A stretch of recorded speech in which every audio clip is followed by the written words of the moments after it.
শুরু করছি আজকের বিশেষ সংবাদ।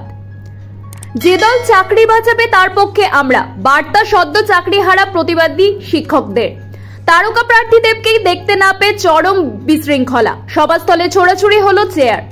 ফের সপ্তাহ জুড়ে তীব্র তাপপ্রবাহের পূর্বাভাস, পারদ চড়বে আরো 2 থেকে 3 ডিগ্রি। মমতার বাড়িতেও কি গিয়েছিল রাজারাম? তথ্য জানতে হেফাজতে নিল লালবাজার। দিল্লিতে নতুন সরকার গড়লে 11 জনজাতিকে স্বীকৃতি দেব, গ্যারেন্টি অভিষেকের। মমতা জেলে গেলে বাংলা বাঁচবে, নিয়োগ দুর্নীতি নিয়ে কটাক্ষ শুভেন্দুর। বিস্তারিত খবরে যাওয়ার আগে ভিডিওটিতে লাইক দিয়ে চ্যানেলটি সাবস্ক্রাইব করে রাখুন। প্রথম খবর, কলকাতা হাইকোর্টের নির্দেশে বাতিল হয়েছে প্রায় 26,000 চাকরি। এর সঙ্গে তাদের ফেরত দিতে হবে 12% হারে সুদ সহ বেতনও। কিন্তু সমস্যা হলো অযোগ্যদের সঙ্গে এই তালিকায় রয়েছেন যোগ্য প্রার্থীরাও। সোমবার আদালতের নির্দেশে চাকরি হারিয়েছেন তারাও। তার প্রতিবাদে মঙ্গলবার কলকাতার শহীদ মিনারে জমায়েত করেন এই চাকরি প্রার্থীরা। সেখানেই বিভিন্ন জেলা থেকে সদ্য চাকরিহারারা আসেন, সঙ্গে নিয়ে আসেন তাদের ওএমআর অ্যাডমিট কার্ড সহ বিভিন্ন নিয়োগপত্র, যা একসঙ্গে সুপ্রিম কোর্টে জমা দেবেন তারা। রায়পুর নিরামিষা আদর্শ বিদ্যালয়ের শিক্ষকতা করতেন জয়িতা বসু। এদিন জমায়েতে এসে তিনি বলেন, যাদের টাকা ফেরত দিতে বলা হয়েছে তারা অযোগ্য, আর যাদের টাকা ফেরত দিতে বলা হয়নি তার মানে তারা যোগ্য। আমাদের সবকিছু রয়েছে, তাহলে কিসের ভিত্তিতে কলকাতা হাইকোর্ট আমাদের বিরুদ্ধে এত বড় রায় দিল? আমরা মরে গিয়ে বেঁচে আছি। যে দল যে সরকার আমাদের হয়ে আমাদের চাকরিটা বাঁচাবে, আমরা তাদের পক্ষেই থাকবো। অভিজিৎ গঙ্গোপাধ্যায় সিবিআই তদন্ত করে বুঝিয়ে দিয়েছিলেন কারা জালিয়াতি করেছে। পরবর্তী তারাই সুপ্রিম কোর্টে গিয়েছিল। এর জন্য আমাদের কোনো সমস্যা নেই, তারা অযোগ্য। বাকি এই 19,000 জন চাকরি প্রার্থী কি করলো? কেন আমরা আজকে পথে এসে বসলাম?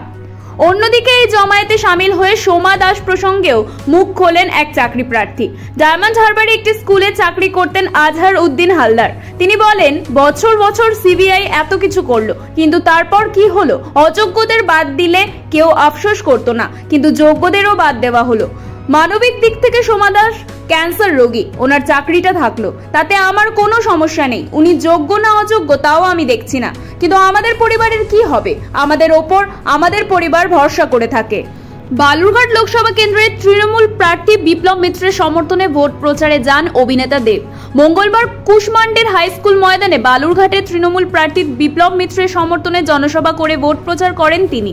জনসভার মঞ্চে উঠেই বালুরঘাটের বিজেপি প্রার্থী সুকান্ত দা অত্যন্ত প্রিয় মানুষ বলেও সৌজন্য বার্তা দেন তৃণমূলের তারকা প্রার্থী।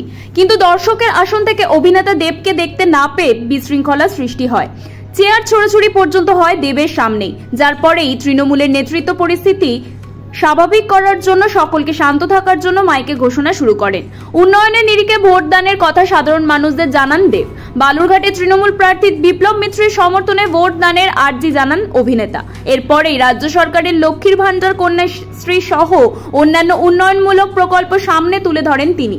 এদিন ঘাটালের তৃণমূল তারকা প্রার্থীর আসার আগে থেকেই মঞ্চে বক্তব্য রাখছিলেন দলের অন্যান্য নেতাকর্মীরা। পরবর্তীতে অভিনেতা দেব আসার পরে তৃণমূলের পক্ষ থেকে মঞ্চে বক্তব্য রাখেন কুশমান্ডি বিধানসভার বিধায়ক রেখা রায়। ফের তাপপ্রবাহের শঙ্কা, আবারও সতর্কতা জারি করল আলিপুর আবহাওয়া দফতর।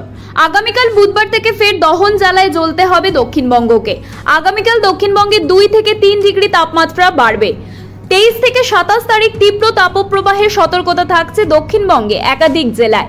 তাপপ্রবাহের সতর্কতা থাকছে উত্তরবঙ্গের 3 জেলাতেও। মালদা, উত্তর ও দক্ষিণ দিনাজপুরে তাপপ্রবাহের সতর্কতা রয়েছে। আগামী 7 দিনের আবহাওয়ার যে পূর্বাভাস হাওয়া অফিস জারি করেছে, তাতে বলা হয়েছে মঙ্গলবার বজ্রবিদ্যুৎ সহ দমকা হাওয়া ঘন্টায় 30 থেকে 40 কিলোমিটার বেগে বইতে পারে 2 মেদিনীপুর, পুরুলিয়া এবং ঝাড়গ্রামে। বজ্রবিদ্যুৎ সহ ঝড় হওয়ার সম্ভাবনা রয়েছে উত্তরবঙ্গের ওপরের 3 জেলা দার্জিলিং, কালিম্পং, জলপাইগুড়িতে। বাঁকুড়া, বীরভূম ও পশ্চিম বর্ধমানেও কালবৈশাখীর সম্ভাবনা রয়েছে। তৃণমূলের সর্বভারতীয় সাধারণ সম্পাদক অভিষেক বন্দ্যোপাধ্যায়ের উপর হামলার ষড়যন্ত্রের মামলায় আরও তথ্য জানতে অভিযুক্ত রাজারাম রেগকে নিজেদের হেফাজতে পেল লালবাজার। মঙ্গলবার তাকে ব্যাংকশাল আদালতে তোলা হয়। বিচারক রাজারামকে 29 এপ্রিল পর্যন্ত পুলিশি হেফাজতে পাঠিয়েছেন। অভিষেক বন্দ্যোপাধ্যায়ের আত্মসহায়কের সঙ্গে রাজারাম রেগের কিভাবে যোগাযোগ হলো? তারা কি কোথাও দেখা করেছিলেন, নাকি শুধুমাত্র ফোনে কথা হয়েছিল তাদের? কিভাবে অভিষেকের আত্মসহায়কের ফোন নাম্বার রাজারামের হাতে এলো এবং তাদের মধ্যে কি কথা হয়েছিল? পাশাপাশি অভিষেক বন্দ্যোপাধ্যায়ের ভবানীপুরের বাড়ি ছাড়াও মুখ্যমন্ত্রী মমতা বন্দ্যোপাধ্যায়ের কালীঘাটের বাড়িতেও কি গিয়েছিল রাজারাম? এরকম হাজারো প্রশ্নের উত্তর এখনো পাওয়া বাকি লালবাজারে।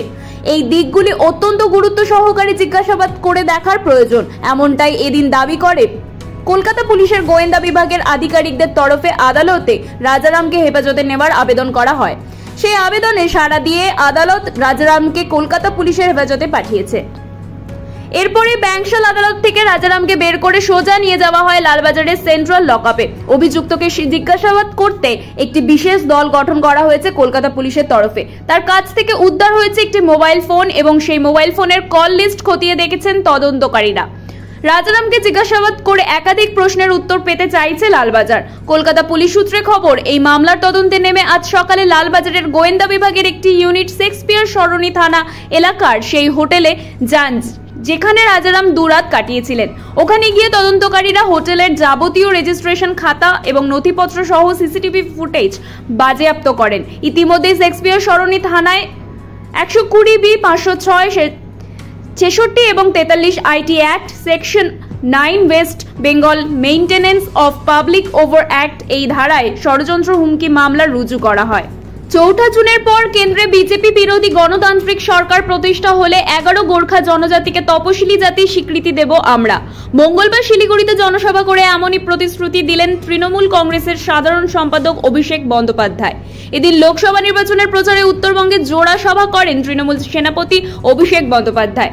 মঙ্গলবার শিলিগুড়ি সংলগ্ন নকশালবাড়ি ব্লকের উত্তরা ময়দানে জনসভা করছেন তিনি। দার্জিলিং লোকসভা কেন্দ্রের তৃণমূল কংগ্রেস প্রার্থী গোপাল লামার সমর্থনেই তার সভা। কলকাতা থেকে বিমানে এসে উত্তরা ময়দানে সভা করেন তিনি। আর এদিনের সভা মঞ্চ থেকে বিজেপি প্রধানমন্ত্রী নরেন্দ্র মোদী ও বিজেপি প্রার্থী রাজু বিস্তাকে তীব্র আক্রমণ করেন অভিষেক বন্দ্যোপাধ্যায়। প্রধানমন্ত্রী সহ রাজ্যে প্রচার করতে আসা বিজেপির নেতা মন্ত্রীদের পরিযায়ী শ্রমিক এবং বসন্তের কোকিল বলেও কটাক্ষ করেন তিনি। তবে এদিনের সভা থেকে একটা বিষয় পরিষ্কার, দার্জিলিং লোকসভা আসনে দলীয় প্রার্থী গোপাল লামাকে জয় করতে সমতলের 3 বিধানসভার উপরই গুরুত্ব দিচ্ছেন তিনি। কারণ বিগত বিধানসভা নির্বাচনে ওই 3টি আসনে 70 থেকে 72 হাজার ভোটে বিজেপি জয়লাভ করেছিল। এদিন অভিষেক বন্দ্যোপাধ্যায় বলেন, এবার লোকসভা নির্বাচনে আমাদের একবার সুযোগ করে দিন, আপনাদের 5 বছর অপেক্ষা করতে হবে না। রাজু বিস্তা বহিরাগত, আপনাদের দুঃখে পাশে পাননি। তিনি আরো বলেন, ভোটে জিতে দিল্লির নেতাদের কৃতদাস আর তল্পিবাহকতা করে আপনাদের 100 দিনের টাকা বন্ধ করেছে। যতবার বিজেপির নেতারা আসবে একটা বিধানসভায় 5000 করে ভোট কমবে। এরপর ইউসিসি ও বিজেপির ইস্তাহার নিয়ে অভিষেক বলেন, আপনারা যদি এদের হাত শক্ত করেন তবে এটাই হবে আপনাদের শেষ ভোট, কারণ আর এরপর আপনারা ভোট দিতে পারবেন না। 2016 সালে প্রধানমন্ত্রী বলেছিলেন 11 জনজাতিকে স্বীকৃতি দেবেন, কিন্তু দেননি। এবার কেন্দ্রে বিজেপি বিরোধী গণতান্ত্রিক সরকার প্রতিষ্ঠা হলে আমরা স্বীকৃতি দেব। নির্বাচনী প্রচার মিছিলে মুখ্যমন্ত্রী মমতা বন্দ্যোপাধ্যায়ের গ্রেফতারির দাবিতে সরব হলেন বিরোধী দলনেতা শুভেন্দু অধিকারী। নিয়োগ দুর্নীতিতে তিনি মুখ্যমন্ত্রীর গ্রেফতারির দাবি তুলেছেন। মঙ্গলবার শিলিগুড়িতে শুভেন্দু অধিকারী বলেন, চাকরি চুরি করেছে মমতা বন্দ্যোপাধ্যায়ের জেল চাই, তাহলে বাংলা বাঁচবে। উল্লেখ্য, এদিন লোকসভা নির্বাচনের দ্বিতীয় পর্যায়ের প্রচারে শিলিগুড়িতে ঝড় তুলল বিজেপি। দার্জিলিং লোকসভা কেন্দ্রের প্রার্থী রাজু বিস্তার সমর্থনে শিলিগুড়িতে এদিন মহামিছিল করে কেন্দ্রের শাসক দল। মহামিছিলে উপস্থিত ছিলেন কেন্দ্রীয় স্বরাষ্ট্র প্রতিমন্ত্রী তথা কোচবিহারের বিজেপি প্রার্থী নিশীথ প্রামাণিক, খাদ্য প্রক্রিয়াকরণ মন্ত্রী কিরেন রিজিজু, বিধানসভার বিরোধী দলনেতা শুভেন্দু অধিকারী সহ কেন্দ্রের বিজেপি বিধায়ক ও মোর্চার কর্মী সমর্থকরা। শিলিগুড়ির হাসমিস চক থেকে মাল্লাগুড়ি মোড় পর্যন্ত ওই মিছিল হয়। মিছিল থেকে তৃণমূল কংগ্রেস সরকারকে উৎখাতের বার্তা দেন নিশীথ প্রামাণিক ও শুভেন্দু অধিকারী। নিশীথ প্রামাণিক বলেন, আজকের এই মিছিলে জনসমুদ্র প্রমাণ করছে বাংলায় বিজেপির সরকার আসবে। বাংলার মানুষ এবার জেগে গিয়েছে, আর এবারে নির্বাচনের রায় যে আমাদের দিকে আসবে তা